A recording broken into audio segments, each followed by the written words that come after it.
I'm Hadas Gold in Jerusalem, and this is CNN. Just a few moments here to trade on Wall Street, and as you see the market there, the Dow down about 140 points, but this is important to have the perspective. It was 600 points lower just this morning. There you hear the bell, and that's it for me. That was Quest Means Business. I'm Paula Newton in New York. The news continues right here on CNN.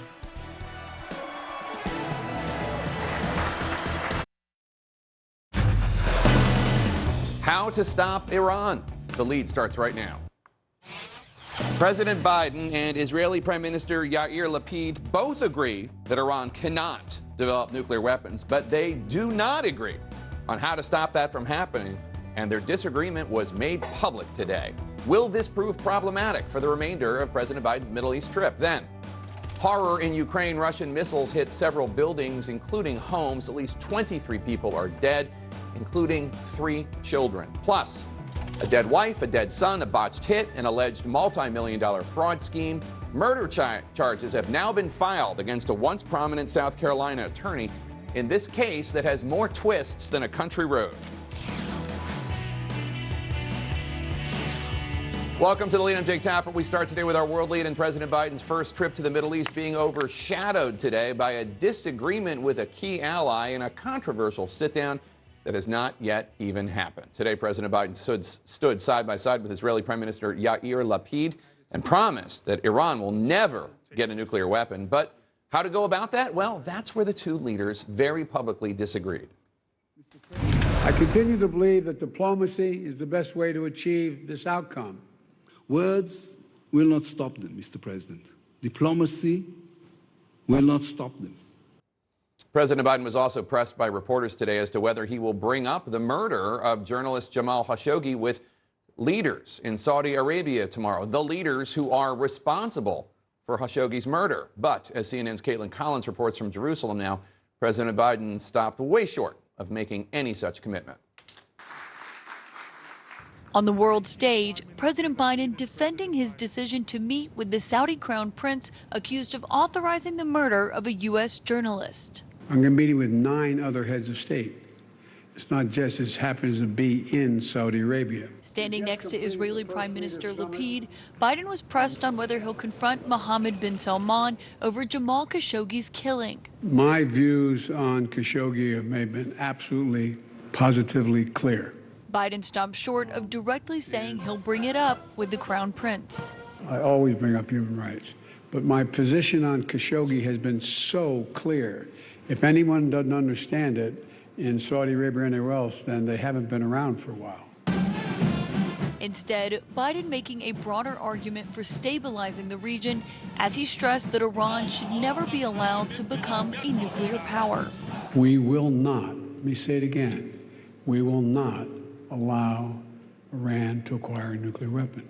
But the U.S. and Israeli leaders revealing their sharp divide when it comes to how to stop Iran from doing so. The only thing that will stop Iran is knowing that if they continue to develop their nuclear program, the free world will use force. Prime Minister Lapid urging President Biden to act if Iran continues to develop its nuclear program, not just obtain a weapon, as Biden insisted that diplomacy is still the best path. Diplomacy will not stop them. I continue to believe that diplomacy is the best way to achieve this outcome. As Biden pushes for full diplomatic relations between Saudi Arabia and Israel, he leaned into his predecessor's signature foreign policy achievement without saying his name. We'll also continue building on the Abraham Accords, which I strongly support because they deepen Israel's integration into the broader region. Biden even echoing his predecessor on Israel's capital. I have determined that it is time to officially recognize Jerusalem as the capital of Israel. I'm honored to be back here in the capital of Israel. Now, Jake, when the president leaves here and goes to Saudi Arabia, he says he's doing so in the interest of the United States, which obviously includes pumping more oil. But whether or not he walks away from that trip with any commitments, concrete commitments from Saudi Arabia to do so, still remains to be seen, Jake. All right, we're going to have more on that issue in a second. Caitlin Collins in Jerusalem, thank you so much. Before President Biden heads to Saudi Arabia, however, he's going to meet with another key leader in the region, Palestinian President Mahmoud Abbas. Officials previewing that meeting said to expect, quote, significant announcements tomorrow. CNN's Hadass Gold is live for us in Jerusalem. Hadass, why is this such an important meeting for President Biden, and what should we expect? Well, Jake, tomorrow President Biden will start the day with a visit to a hospital in East Jerusalem that mainly serves Palestinians, the funding to which was severed under former President Donald Trump. Now the Americans are restoring that funding before he then will head to Bethlehem, where he will meet with the Palestinian Authority President Mahmoud Abbas. And just the symbolism of him meeting with Abbas will be important because keep in mind that under former President Trump, the Palestinian Authority severed their relationship with the White House. And so for this administration, it's been important to rebuild that relationship, rebuild that trust once again with the Palestinians. What we're expecting to hear is what we've already heard from President Biden in terms of his reaffirmation, his belief in a two-state solution. We're also expecting some announcements restoring funding, some of which we've already heard of, some more as well as some other symbols, gestures towards the Palestinian aimed at making the everyday life of Palestinians better. Things like better border crossings, even things potentially like the expansion of 4G in places like the West Bank. But Jake, what I think will be notable is what will be missing. And this has been to a great disappointment to so many Palestinians, both at the official level and at the everyday level. These are things like there was the promise from the administration to reopen the American consulate that mainly served Palestinians in Jerusalem. That was shut under former President Trump when the embassy moved to Jerusalem. That has not been reopened. There's a long list of disappointments in the Biden administration, things that have not been fulfilled that many Palestinians were looking for. Jake. All right, Hadass Gold in Jerusalem, previewing tomorrow's meeting. Thank you so much. Joining us now to discuss the president's trip to Saudi Arabia is Lina Al-Hathloul, a Saudi human rights activist, best known perhaps for pushing for the kingdom to free her sister. Lina, thanks so much for joining us. Really appreciate it. For our viewers who might not be familiar, can you explain more about your activism and also why your sister was detained? Absolutely. Thank you for having me. So I'm the sister of Loujain Al-Hathloul. My sister was the leader of the Women to Drive campaign. She was imprisoned because of that and because she also wanted to dismantle the male guardianship system. My sister... Explain what the male guardianship system is, because the people who don't know, it's going to blow their minds. Absolutely. So in Saudi Arabia, women are considered as minors till the end of their lives. So for every important decision of their lives, they have to have the consent of the male guardian. And if they disobey their male guardian, they go to prison, basically, and they cannot leave this prison without the consent of this very male guardian. Absolutely insane. Your sister's out now, though. My sister is out. How's she doing? It's difficult to say. I mean, she's under a travel ban. She is monitored. After she has been released, she was targeted with Pegasus, so she knows that she's always surveilled. The people around her are targeted. Her boss, actually, when she got her first job, is imprisoned. So because they know they cannot target her, they target the people around her. Absolutely awful. I want to get your reaction. President Biden was asked today if he's going to bring up the murder of Washington Post journalist Jamal Khashoggi when he meets with Crown Prince Mohammed bin Salman, or MBS, who is responsible for the murder of Khashoggi. Take a listen. My views on Khashoggi have been absolutely, positively clear. And I have never been quiet about talking about human rights. The reason I'm going to Saudi Arabia, though, is much broader, is to promote U.S. interest. It sounds like he's suggesting he's not going to bring it up with MBS. How will you feel if that happens? Well, for us, it's absolutely, I mean, it's a betrayal for us. And I have two messages now. He says that he's not meeting with MBS, that he is going on a broader meeting.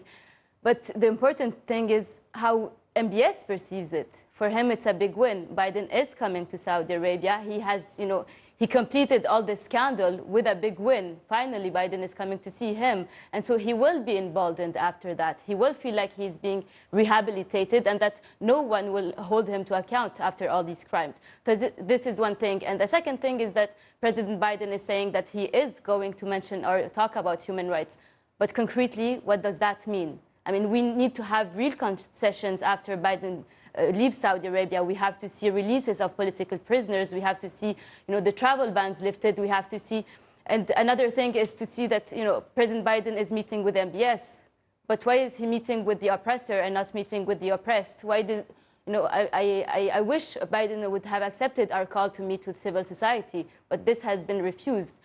So we're a bit disappointed, but there is still a chance. And he has also the choice to make the right decision to push for the release, at least of political prisoners in Saudi. And some of those political prisoners, we should note, are American citizens. There are American citizens in Saudi prisons for political reasons. You have said if the world doesn't stop MBS, Mohammed bin Salman, now, he will become the new Vladimir Putin. What do you mean by that? What I mean by that is that, we've seen as long as he took power, he started a war in Yemen. He started a diplomatic crisis with Qatar.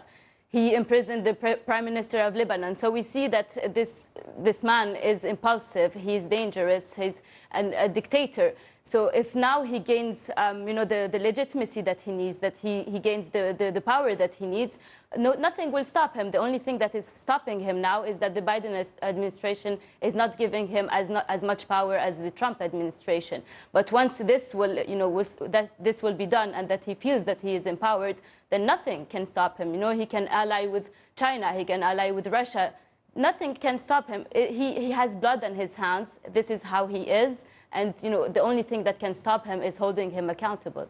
President Biden wrote an op-ed last week defending his trip and the purpose of his trip. Part of his reasoning was this. I want to bring this up. He says, a region that's coming together through diplomacy and cooperation rather than coming apart through conflict is less likely to give rise to violent extremism that threatens our homeland or new wars that could place new burdens on U.S. military forces and their families. So his argument is this might not be great in some ways, but this is the best thing for the United States. What do you say to that?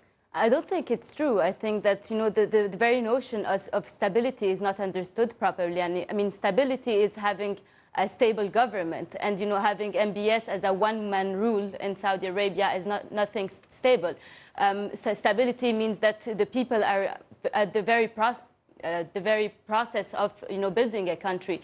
There is no civil society in Saudi Arabia. MBS is starting wars everywhere. It's not possible to have stability in the region with the biggest country being ruled by a man that is starting wars everywhere and without being held accountable. Again, sorry to repeat myself, but no, it's fine. One of the arguments you hear from foreign policy experts here in the United States, here in Washington D.C., is you have to have brutal dictators in places like Saudi Arabia, because if you don't, Al-Qaeda will take over. Yeah. There is so much extremism, and that's why it's okay to have al-Sisi in Egypt, and that's why it's okay to have MBS in Saudi Arabia, because if you don't have these autocrats, then extremists will take power. I won't get into politics too much, but what I'm going to say is that Saudi Arabia was built by an alliance with the Wahhabism and supported by the U.S. So at the very basis of Saudi Arabia, it is extremism already. So I don't think this argument makes sense in the first place. But another thing is, I don't think that we have seen it. We have evidence that an autocrat like MBS does not bring stability. I mean, I repeat myself, but Qatar is an example, Yemen is an example, Lebanon is an example. He's an autocrat, but he did not bring stability. So this argument is destroyed in the very first place. Lena, it's a pleasure to have you. Please come back. It was very fascinating, and we're going to continue to cover this story because MBS, sadly, is not going anywhere anytime soon. Thank you so much for being here. Thank you very much. Appreciate it. We have some breaking news. Ivana Trump, the ex-wife of Donald Trump and the mom of Ivanka, Donald Trump Jr., and Eric Trump, has passed away. We're going to take a look at her life next. Then, the horrifying pictures as Ukrainian homes are obliterated by deadly Russian missile strikes fired from a Russian submarine. We're live on the ground at the center of those strikes. Plus, Murder charges now filed against a once prominent South Carolina attorney for the death of his wife and son. But this story involves several suspicious deaths. Stick around.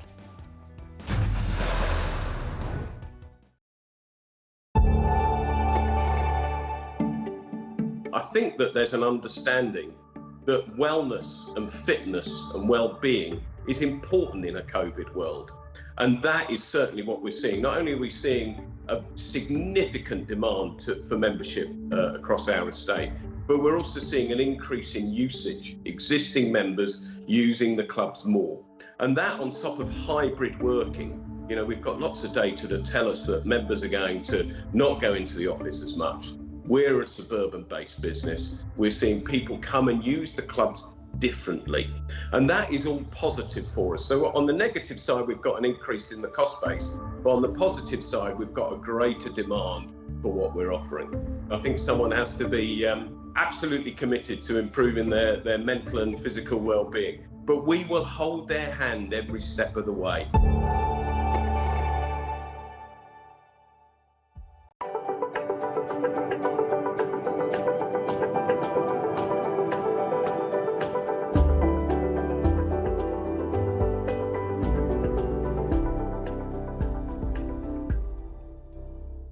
He's interviewed 5 U.S. presidents, authored 7 books, and has an independent voice that resonates. What happened to when we were united against a common enemy? He's raw, unique, and one of America's most important talk show hosts. Watch Smerconish, Saturday on CNN.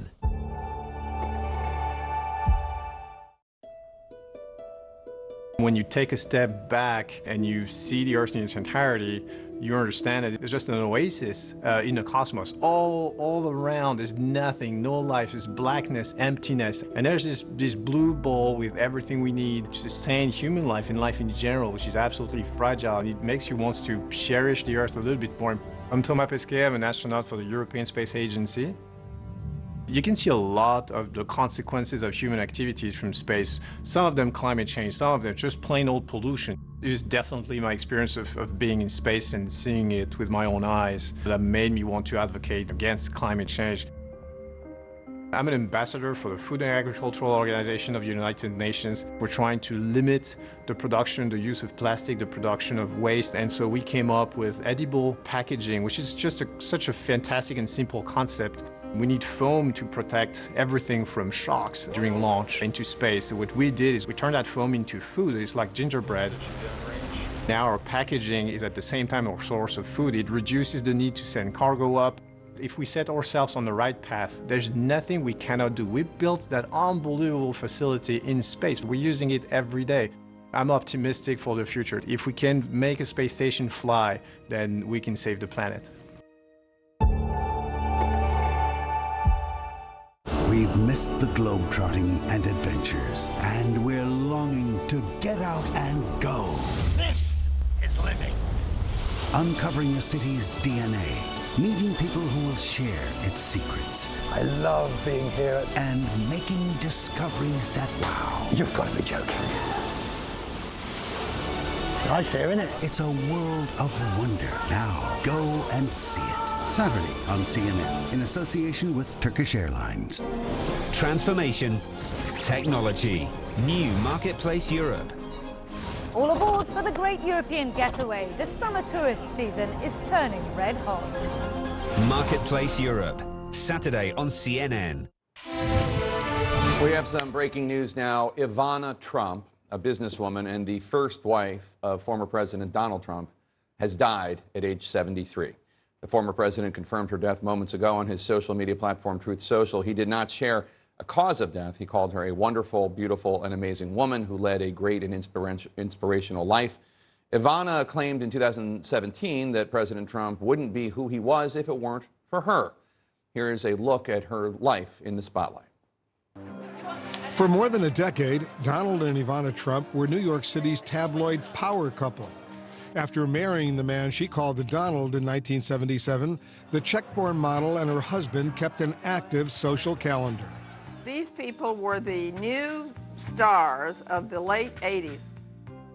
Ivana was a key partner in several of Donald Trump's projects, supervising design work on Trump Tower, managing some of Trump's other properties, And it all resulted in a uniquely Trump sort of home life. I was running the 3 casinos in Atlantic City for 10 years, going on helicopter at 7 o'clock in the morning from New York, you know, getting up there, landing on the roof, going to the office, 6 o'clock back home, children, homework.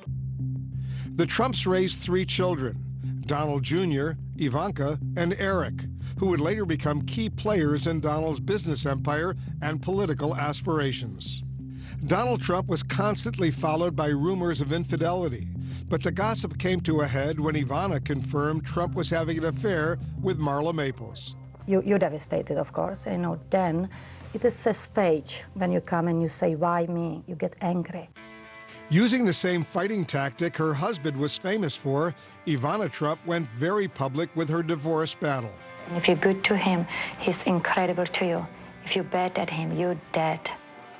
But the Trumps had another surprise for the media, a sudden, seemingly amicable settlement, even walking out of the courthouse together, arm in arm. She's a special woman. Where are you going to dinner? She always will be. Ivana went on to become an entrepreneur in her own right. She started a fashion line and wrote books. Along the way, she married and divorced her 3rd and 4th husbands, and made a movie cameo as America's most famous ex-wife in the First Wives Club. Don't get mad, get everything. Donald and Ivana eventually had a friendly relationship. They even made a commercial together. You eat our pizza the wrong way. Crust first. But as his political fortunes rose, their divorce came back to haunt him. Documents showed that Ivana had accused Donald Trump of raping her during an argument. Trump denied it, and Ivana issued a statement saying that what she called a rape was not intended to be, quote, interpreted in a literal or criminal sense. In 2017, Ivana Trump got pushback from the White House when she suggested that she limit her communications with the president to avoid making First Lady Melania Trump jealous. And I don't want to cause any kind of jealousy or something like that, because I'm basically first Trump wife, okay? I'm first lady, okay? A statement from the First Lady's office called Ivana an ex and dismissed her comments as self-serving. Around the same time, Ivana said her ex-husband offered her an ambassador's post to the Czech Republic, where she grew up under communist rule. But she said she turned it down, content with the extravagant life she'd built for herself, even with the public spotlight. You don't really have a choice. You know, once you become a public person, you know, you are on the public eye. Ivana Trump, born in 1949 and dead at the age of 73. May her memory be a blessing. We have some more breaking news for you. A new report that the Secret Service erased text messages from the day of the insurrection. This after investigators requested them, according to a watchdog group. We'll bring that to you next. Following the great success of the 29th Afreximbank annual meetings in Cairo, Afreximbank would like to thank His Excellency, the President of the Arab Republic of Egypt, the Central Bank of Egypt, representatives of heads of state, government officials, dignitaries, our illustrious speakers, sponsors, and all attendees. The meetings featured a full program of events, bringing together high-profile continental and global leaders to harness and leverage Africa's incredible potential. Afreximbank. I'm Paula Newton in Ottawa, and this is CNN. The world's biggest business stories. From every corner of the globe. Marketplace Africa, Asia, Europe, and Middle East.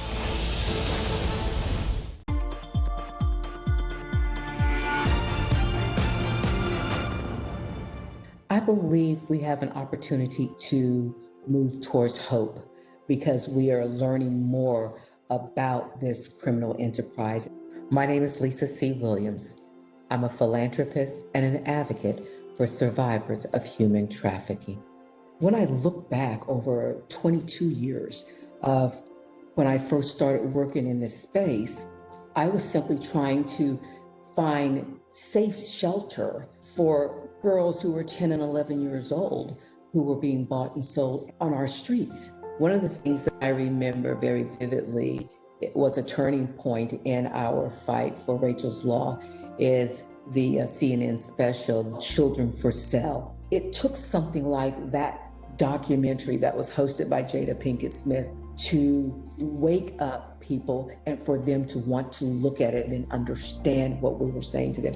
And that just gave us momentum. And we took that film and we took it all over Georgia, and we galvanized people around a movement that we call the I Am Rachel movement to tell them about the safe harbor law that we were trying to get passed. And 83% of Georgians said, we agree that children are children and not the criminals.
This is CNN. More people get their news from CNN than any other news source. More breaking news in our politics lead. The U.S. Secret Service erased text messages from January 5th and January 6th, 2021, the day before and the day of the Capitol insurrection. That is according to the Department of Homeland Security Inspector General, who says the texts were only deleted after they were requested as part of their investigation into the insurrection. CNN's Ryan Nobles is live on Capitol Hill bringing us the story. Ryan, why does the Secret Service say these texts were deleted?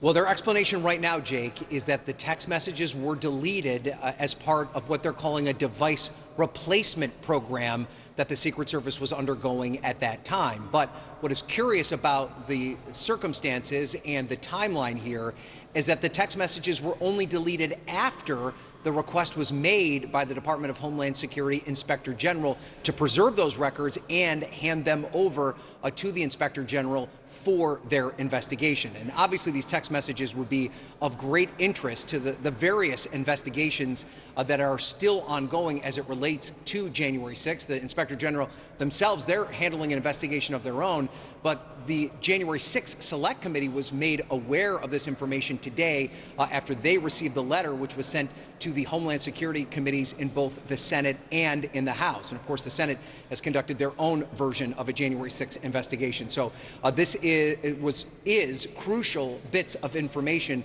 that were very important to the January 6th investigation that, Jake, are now gone forever. Yeah, it stinks, frankly. And as you note, Ryan, it's only part of the problem. The Inspector General is concerned about other things. Yeah, that's right. The Inspector General, frankly, was concerned that it was taking the Department of Homeland Security so long just to get this information to the Inspector General. He said that in the letter that the Department of Homeland Security had determined that in order for the Inspector General to obtain this information, that the DHS lawyers had to look through each and every piece of information before it was handed over to the Inspector General, and that just delayed the process even more. This when the Inspector General was trying to sift through all this information in a timely basis. And it was over the course of this process that the text messages were deleted. So that is a problem the Inspector General is also pointing to as well. And at this point, the Secret Service doesn't seem to have an explanation. At this point, they're not commenting on this information and this letter that was sent by the Inspector General. In general, how cooperative has the U.S. Secret Service been in these investigations? Jake, I think it's fair to say it's been uneven. They certainly have allowed some members of the Secret Service to testify in front of these various committees that have asked for information. They have handed over certain documents, but it seems at each stage the process is laborious. It gets caught up with a number of bureaucratic hurdles that make it difficult for the information to flow from one agency to another and then to Congress. You know, the Secret Service is essentially a subsidiary of the Department of Homeland Security, which makes that process even more difficult. And, you know, Jake, it is called the Secret Service, and by nature, they're a pretty clandestine operation. They're not often willing to just hand over information about their operation, but there's no doubt that they've come under a great deal of scrutiny about their role in what happened on January 6th. Not just how they conducted themselves, but how different people interacted with them. Of course, the former president being the chief among them. The vice president as well. You'll recall that his chief counsel, Greg Jacob, testified that the vice president was unwilling to get into a Secret Service motorcade for fear that he would be taken away from the Capitol. So this just adds to the growing list of concerns as this investigation plows forward. Jake. Disturbing news. Ryan Nobles, thanks so much. Let's turn now to our world lead. At least 23 people are dead, including 3 children, after a massive Russian strike on the central Ukrainian town of Vinnytsia.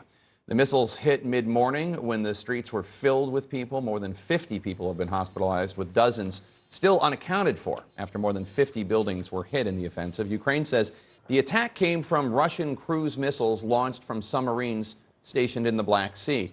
CNN's Scott McLean is on the ground in Vinnytsia as rescue personnel continue to search for victims. Mid-morning, a busy commercial district in Vinnytsia, far from any front lines. 3 Russian missiles landed here, obliterating a medical center, severely damaging buildings all around, including offices and a theater. The husks of burned-out cars littered the streets. Rescue workers combed through the smoking wreckage, but amid this destruction, had little hope of recovering anyone alive. Throughout the day, the list of casualties grew. More than 20 people killed, including 3 children. Dozens more injured, many of them in critical condition, others unaccounted for. Among the victims, this 3-year-old, killed in her stroller. Her mother was severely injured, according to the child's father. What the Russians' target might have been as yet unknown. The defense ministry in Moscow has had nothing to say about the attack. The Ukrainians say a total of 7 cruise missiles were launched from the Black Sea. 4 were intercepted. Tragically, 3 were not. People here in a state of shock. Ludmila Gudin and her husband own a business servicing cash machines. In the building next to the crater, the storefront's windows were blown out. We are living in that beautiful, peaceful city where attacked by rocket. What for? Olga Mayenko works on the 4th floor. She didn't seek shelter when the sirens went off half an hour before the missiles hit. We didn't go down into the shelter. We were certain this wouldn't happen here. Maxim Budko was using an ATM machine next to his photo store. When the blast went off, he used the machine for cover. The shield, which was my only protection. I was lying on the ground, all covered in glass. I didn't know if I would even survive that moment. And you can go take a look. The ATM machine over there is completely destroyed. President Vladimir Zelensky was addressing a war crimes conference as the full horror emerged. This is an act of Russian terror, he said. People couldn't do this. They're animals. Into the evening, the work of searching for victims and clearing wreckage continued. This is the 3rd Russian missile attack in the last month alone to have killed more than 20 Ukrainian civilians. And as one Ukrainian official put it, nobody knows where the missiles will land tomorrow or the day after tomorrow. Now, at that spot where that 3-year-old girl was killed in her stroller, people have started leaving flowers, leaving stuffed animals to pay their respects. I can't show you now because about 35 minutes ago, in Vinnytsia, the air raid sirens went off. We left the area. Even the emergency service workers, the firefighters, were leaving, not wanting to take any chances given what happened earlier today. And Jake, I have to tell you, what I found really remarkable at being at this scene for a couple of hours today is the fact that we were allowed to roam around virtually anywhere, almost anywhere we wanted. It is abundantly clear that the Ukrainians wanted us to be there. They want the world to see exactly what happened here, and they want the world to see that this was a deliberate strike on a civilian target. Scott McLean in Vinnytsia, Ukraine, thank you so much. Appreciate it. Coming up, a 10-year-old rape victim travels from Ohio to Indiana to get an abortion. Now the Indiana Attorney General wants answers, not from the rape suspect, but from the doctor who performed the abortion. Stay with us. These troops, they are Russian. I've spoken to the commander. He said they are now in control. It's a secret location. They're going to fire on Russian forces. You downplayed the US intelligence assessments. Do you now regret that? It is at least a chance to save their own lives. Matthew Chance, CNN. Watchmakers have dealt with pandemic restrictions for years. Now they want to make up for that lost time. At the end of last year, Deloitte asked Swiss watch executives how they judged the outlook for 2022. More than 3/4 of them said they were feeling positive. The industry has shown remarkable resilience in the last 2 years, going through COVID and coming out now more or less. I think watch and jewelry industry is thriving in a way, and this will certainly help. Deloitte says travelers and in-store shoppers are the lifeblood of the luxury watch industry. So for executives in Geneva, their return is a moment to savor. Something I guess we dreamed of, but didn't really truly believe it would happen until the last minute, because we've learned to adapt ourselves to, always changing environment.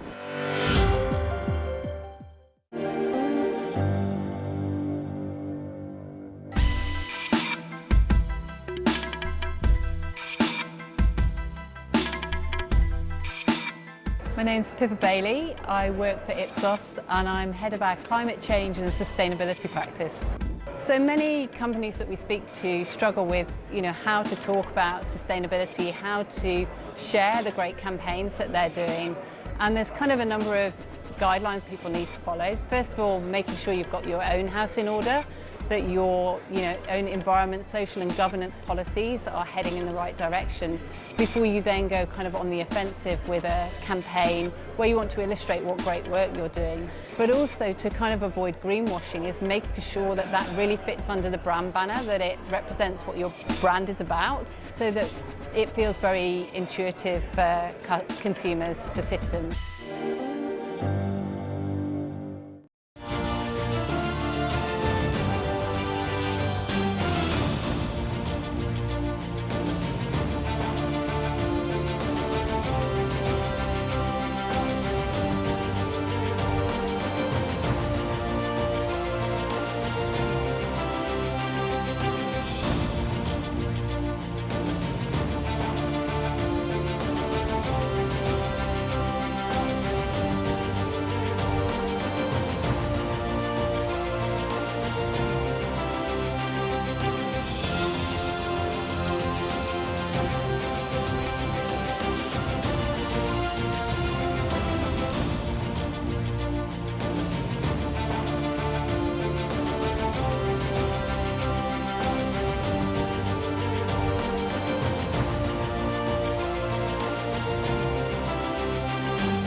We're back with our health lead. Earlier this month, the Indianapolis Star newspaper published a horrifying story in which a doctor described a 10-year-old girl in Ohio who had been raped, became pregnant as a result of the rape, and had to travel to Indiana to get an abortion because Ohio law is so severely restrictive now that Roe v. Wade has been overturned. Yesterday, in Ohio, the alleged rapist was arrested and charged. It is a hideous ordeal, and it was made all the more grotesque by the fact that in the days after that story was published and after President Biden mentioned the report and the girl in a speech, many Republican lawmakers and right-wing media figures immediately began attacking this poor girl's story as a lie. It's a lie that these conservatives falsely alleged was invented by liberals now that Roe v. Wade's been overturned and states are enacting strict abortion bans. Let's start with the Ohio Attorney General, Dave Yost. He's the top law enforcement officer in the state of Ohio. On Monday, he went on Fox, where anchors are also calling the story a lie, and he made this claim. So, Dave, have you had anybody come to you in your state to say we're looking into this? A police report was filed? Not a whisper. I know our prosecutors and cops in this state.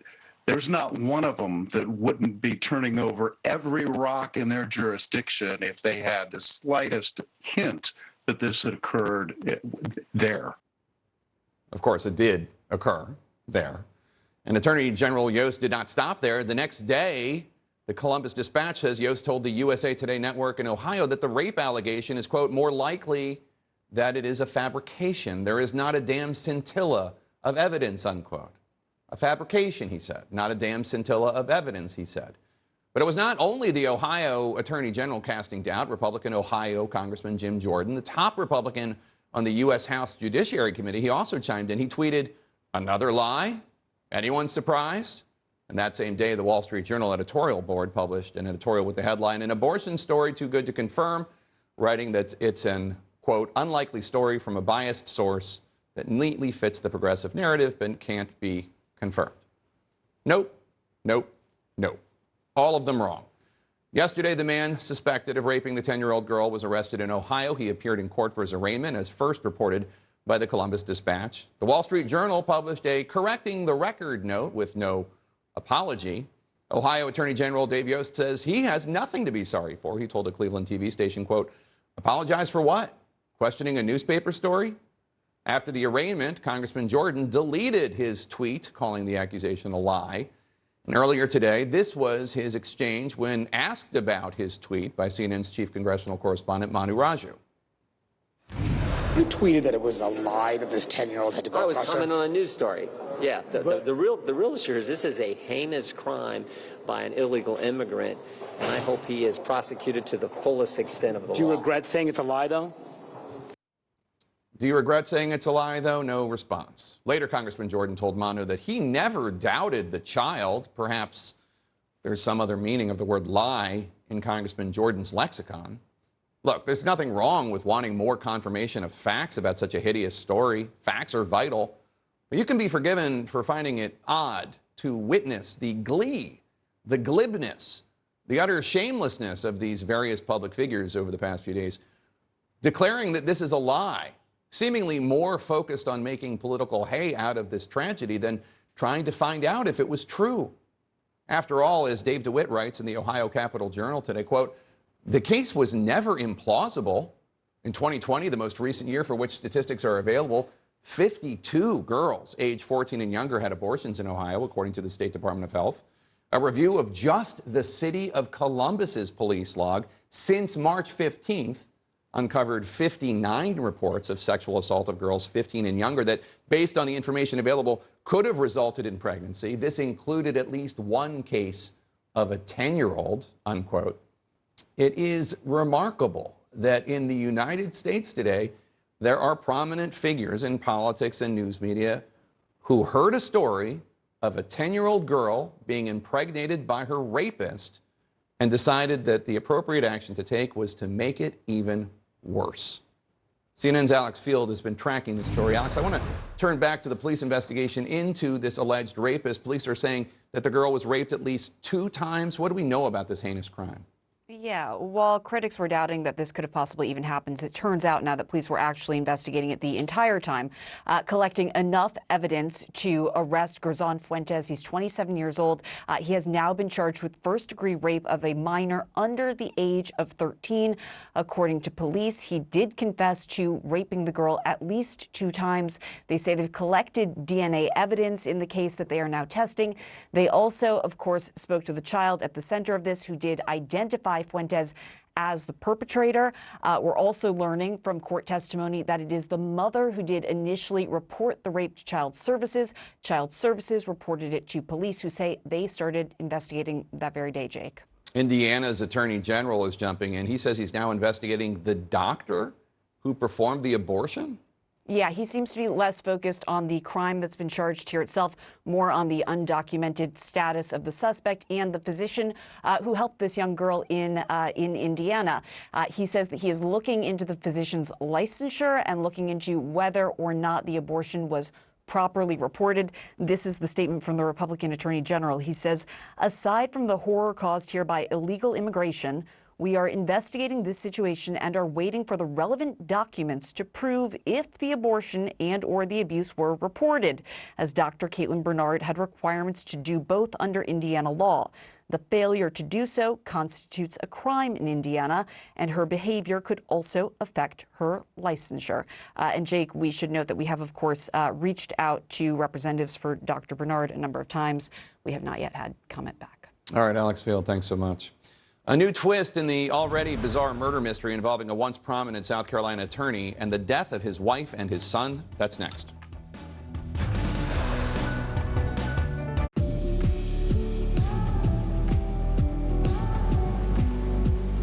I've been traveling through memories of my life, learning something new each and every time.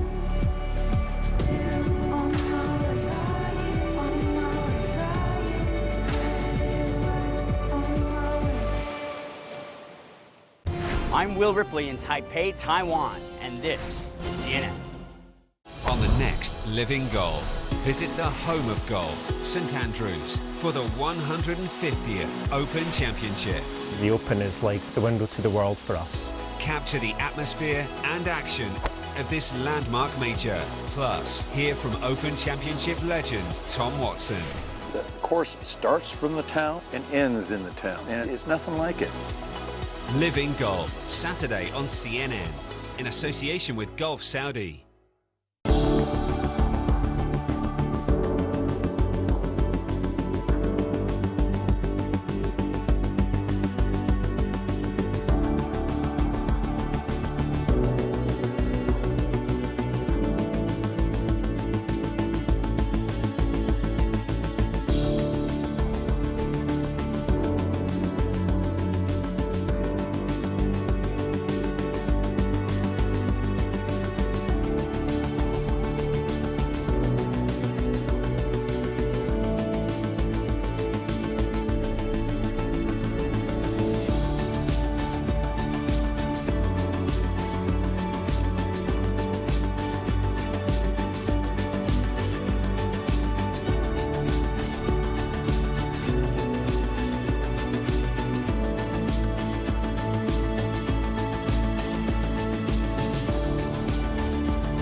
Business never sleeps. As the sun sets in Seoul and Shanghai, deals are signed in Dubai, and Europe is already in play. New York prepares to make its first move. I'm Julia Chatterley, journalist, global market analyst, and host of CNN's First Move. Join me in the financial capital of the world for market-moving perspective on the news influencing global politics, culture, and finance. I'll speak to newsmakers, risk takers, and the ultimate game changers. Bold moves, big deals, winning trades. It's all right here. Make CNN your first move. First Move with Julia Chatterley. Weekdays on CNN.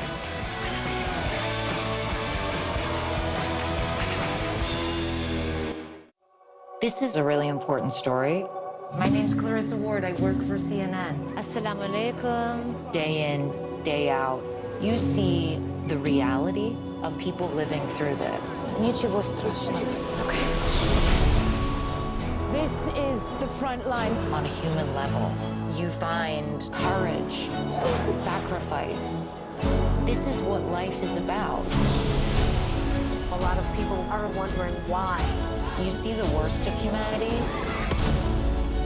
Putin might use a nuclear weapon. Absolutely terrifying. But you also see the best of humanity.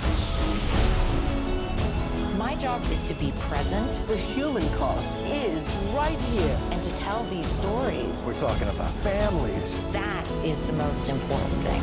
I'm Clarissa Ward in Ukraine. This is CNN. We will govern for 100 years. In rare interviews, CNN investigates the man and his master plan. What did Bannon bring to you? Bannon's calling the plays. CNN Special Report, Steve Bannon, Divided We Fall, Monday on CNN. In our national lead, Alex Murdaugh, the disgraced attorney from South Carolina, has been indicted for the 2021 murders of his wife and his son. His wife, Maggie, and their youngest son, Paul, were found shot to death on June 7th of last year at the family's home in South Carolina. Murdaugh originally called police to say he had discovered their bodies. This is the same man who, months after the murders of his wife and youngest son, was accused of a suicide-for-hire plot, allegedly so that his surviving son, Buster, could cash in on a $10 million life insurance payout. And this is just some of what Alex Murdaugh has done or been accused of doing. For the past few months, he's been sitting behind bars over a slew of charges for alleged financial crimes. Let's bring in CNN's Diane Gallagher to walk us through today's indictment. Diane? Yeah, Jake, these indictments handed down by a grand jury that was inside this courtroom here behind me a little earlier today say that Alex Murdaugh himself pulled the triggers. And yes, I said triggers, as in plural. There are very few details included in these indictments, but what they do say is that Murdaugh shot and killed his 52-year-old wife, Maggie, with a rifle, and that he shot and killed his 22-year-old son, Paul, with a shotgun. Now, his attorneys, again, Murdaugh himself was once a prominent and powerful attorney until he was disbarred this week by the South Carolina State Supreme Court. His attorneys released a statement very quickly after the indictments handed down. I'm going to read that to you right now. It said, quote, Alex wants his family and friends and everyone to know that he did not have anything to do with the murders of Maggie and Paul. He loved them more than anything in the world.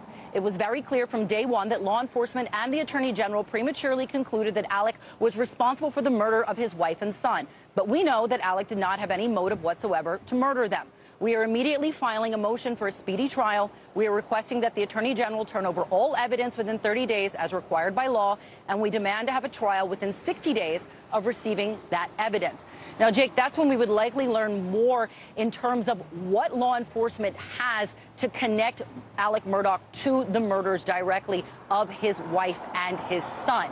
Again, the indictments didn't have very much information. I will say a source has told CNN that some of the evidence that they believe that law enforcement has that connects Alex to the scene the night of the murders includes high-velocity blood spatter on his clothing from that night, which is typically associated with a rifle shot at a close range. Jake, the Attorney General tells us that a bond hearing for these murder indictments has been set for Wednesday of next week. Diane, remind us of what else he's been accused of. So there's a lot here, Jake. You mentioned that sort of bizarre roadside attempted suicide for hire insurance fraud scheme that he had going on there that he was arrested for. But there's also the 70-plus financial charges that have piled up over the past few months from clients and victims who have accused him of defrauding them of millions upon millions of dollars.